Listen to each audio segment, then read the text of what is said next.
Alright, so Joe Biden, as you can see right here, I like to refer to him as Handsy Uncle Joseph whenever I'm talking about politics and joking around with my friends. But I like to stick to the truth, even though I don't agree with his politics. He's a pro-corporate Democrat, and I'm a progressive. I don't view him as a Harvey Weinstein type figure. So last year, when he decided to announce his campaign, many women had described him as making him feel uncomfortable in certain cases. And he responded to this by saying that whenever they're in a tough position to have to give a speech and they're having a tough time, he likes to comfort them. And I can see that in certain cases. But you can find certain cases where he's been looking creepy and hasn't doing so right now. But right now he's receiving a sexual assault allegation that's coming from someone by the name of Tara Reid. And she was a staffer for his back in 1993 when he was a senator. But right now she's trying to bring about her claims once again. And your MSNBCs, your CNNs, your ABCs, etc., they're not even reporting the story. But we all know if it was Donald Trump or even if it was Bernie Sanders, they most definitely would have had reported the story by now. And it's just really sad to see.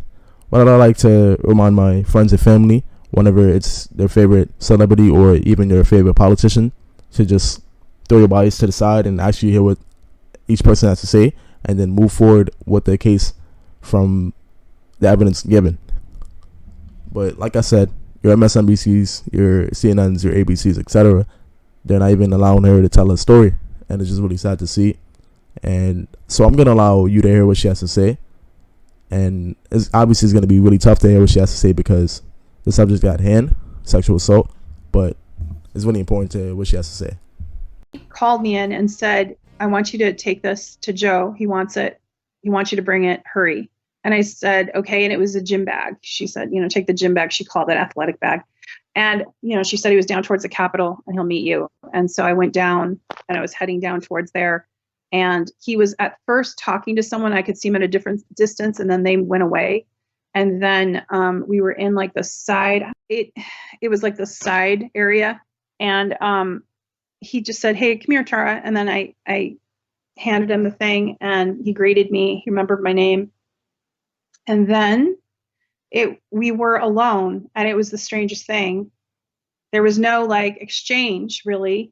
He just had me up against the wall, and I was wearing like a skirt and business skirt, but I wasn't wearing stockings. It was kind of a hot day that day, and I was wearing heels. And I remember my legs had been hurting from the marble, of the Capitol, like walking. And so I remember that kind of stuff. I remember like I was wearing a blouse, and he just had me up against the wall, and the wall was cold. And I remember it happened all at once. The gym bag, I don't know where it went. I handed it to him, it was gone. And then his hands were on me and underneath my clothes.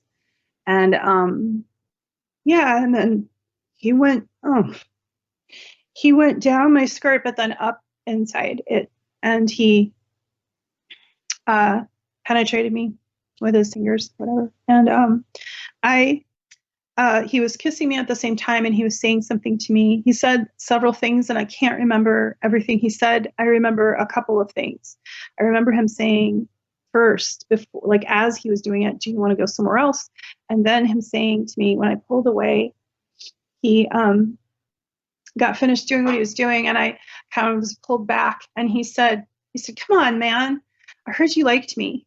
And it's that phrase stayed with me because I kept thinking what I might have said. And I can't remember exactly if he said I thought or if I heard, but it's like he implied like that I had done this. Like, I don't know. And for me, it was like everything shattered in that moment, because I knew like we were alone. It was over, right? He wasn't trying to do anything more, but I looked up to him. He was like my father's age.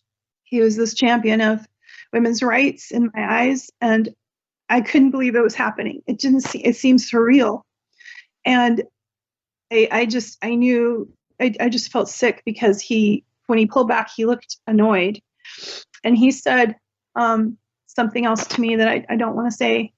And then he said, I must have looked shocked, and he grabbed me by the shoulders. I don't know how I looked, but I must have looked something, because he grabbed me by the shoulders and he said, you're okay. You're fine. You're okay. You're fine. And then he walked away and he went on with his day. And what I remember next is being in the Russell building, like where the big windows are and the stairs by myself. And my body, I was shaking everywhere because and it was cold all of a sudden. And I don't know, I felt like I was shaking just everywhere. And I was trying to grasp what had just happened and what I should do or what I should say. But I knew it was bad because he was so angry. Like when he left, like I could feel, you know how when you know someone's angry, they don't necessarily have to say anything. Like he smiles when he's angry and you can just feel it emanating from him. Like, do you want to share that thing that you said you don't like? You said like I don't want to say what he said. That thing he said to you. Yeah, I guess I could. I mean, you don't have to. It's okay. It's just it's almost like giving a weapon to them. How so? Well, it's like I don't want them to know how much it hurt. I don't, you know, I don't want him to know when I don't know. But that yeah, like that you remembered it? Yeah, just the, I don't know. But yeah, I can say it. Yeah, there was something he said that I didn't want to say, and I didn't want to say it because it's the thing that stays in my head over and over, and it's a thing that kind of stayed with me over the years. But he said, when he had me against the wall after I pulled away, and he had said, "Hey, you know, come on, I heard you liked me," and I knew he was angry right after he took his finger. He just like pointed at me and he said, "You're nothing to me." And then he just looked at me and he goes, "You're nothing, nothing." And then I must have reacted. And I think he only said it twice. I said, but I just heard the word nothing. And I must have reacted because that's when he took me by the shoulders and he said, "You know, you're okay, you're fine, you're okay." But then afterwards, like, it kept replaying in my head. And like last April, when all that stuff came out, I got really, really sad about it. And the thing that I remember most, almost more than the assault itself, was just being told I was nothing. And he was right. That's how people treated me. That's how office treated me. And I have no platform. I am no one. And to him, I'm nothing. So, yeah. Okay, so those were Tyra's words. And like I said, it was just very tough to hear and listen to what she had to say because of the subject at hand. And as you can see right here, she brought her case to Time's Up. And they said that they could not find an allegation against Joe Biden, citing that they had a nonprofit status. And I guess doing so would hurt that status. To me, this is a very nonsense claim. And I don't know what to make of it. But I went on their website. And as you can see right here, their president and CEO, she's a former assistant to President Barack Obama. That's one tie that I found to the Democratic Party. There's probably numerous throughout this organization. And it's just very tough to see. I'm not trying to discredit everything that they've done in the past. Like I said, they've most recently took down Harvey Weinstein, and that's really important. But it's just really sad to see in this time of need for this woman, they decided to just turn away from her, and because it's another powerful man.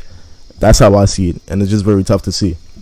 But you can also see that your MSNBCs, your CNNs, your ABCs, etc., they're not reporting on the story at all.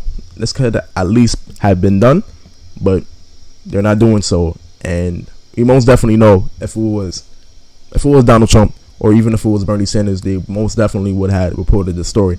And right now, it's universal crickets, and that's just really tough to see.